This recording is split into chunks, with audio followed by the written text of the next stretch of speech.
আসসালামু আলাইকুম, কেমন আছেন সবাই? আশা করি সবাই সুস্থ আছেন, ভালো আছেন। আলহামদুলিল্লাহ, আল্লাহর আশীর্বাদ সহমতে আমরাও ভালো আছি।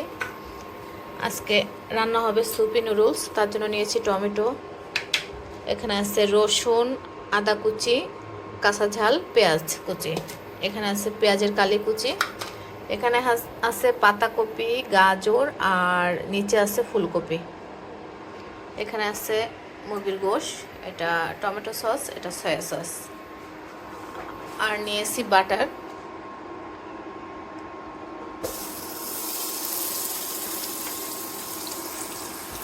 প্রথমে আমি এই যে এগুলাকে একটু বাটারের সাথে দিয়ে সুন্দর করে কষাই নেব। সুপি নুডলস করে দিতে হবে ছোট বাবুকে। আসলে শীত আসলে তো এইসব খাবারই মজা লাগে, তো মেনলি ছোট বাবুর জন্যই করা। ছোট বাবুর স্যুপ হইলে যে কোনো স্যুপ ওকে পানি দিয়ে সেদ্ধ করে দিলেই হয়, আর কিছু লাগে না। স্যুপ তার খুবই পছন্দ।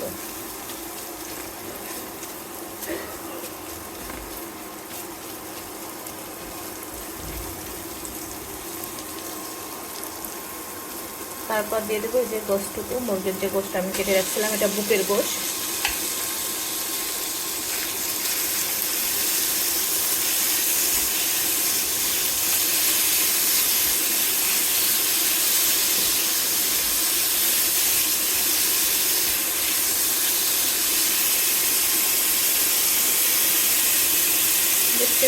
এখানে সয়া সস, এখন দেব টমেটো সস,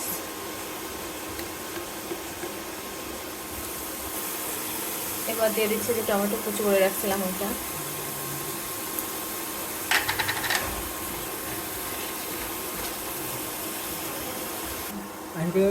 এখন দিয়ে দিচ্ছি এই যে পাতাকপি, গাজর আর ফুলকপি।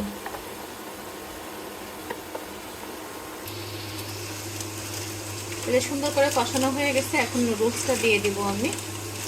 এই যে নুডলসের এই নুডলসটা দেবো, এটা দিচ্ছি 3 প্যাকেট। এবার এই যে এই নুডলসের মধ্যে যে মশলাটা ছিল ওটা দিয়ে দিচ্ছি। এবার নুডলসগুলো সব দিয়ে দিচ্ছি।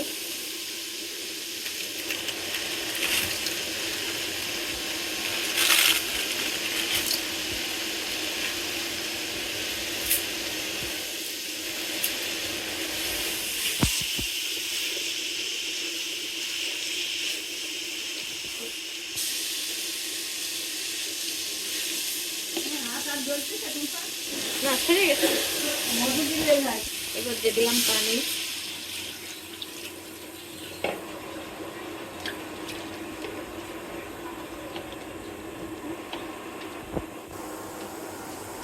এখন একটু ঢেকে দিছি বলক ওঠা পর্যন্ত, বা সবজিগুলো একটু নরম হবে তখন আর কি ঢাকনা আলগা করে দেব। আর সে সময় পেঁয়াজের কলিটা দিয়ে দেব।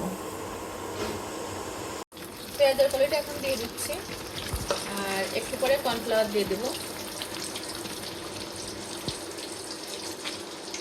পেঁয়াজের কলিটা একটু নরম হলে কর্নফ্লাওয়ার দিয়ে দেব।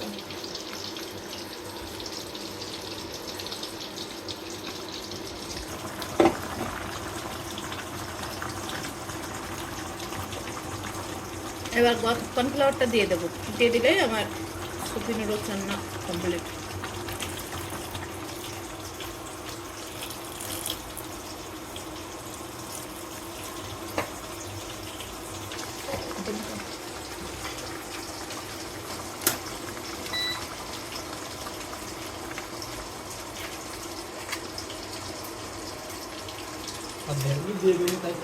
এখন হচ্ছে ডিম দিয়ে আমি ঢেকে দিব।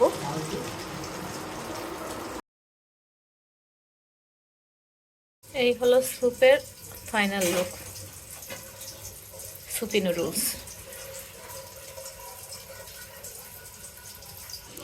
এই যে আমার দই বাবুর বাটি রেডি, আর আমাদের অন্য পাশে আছে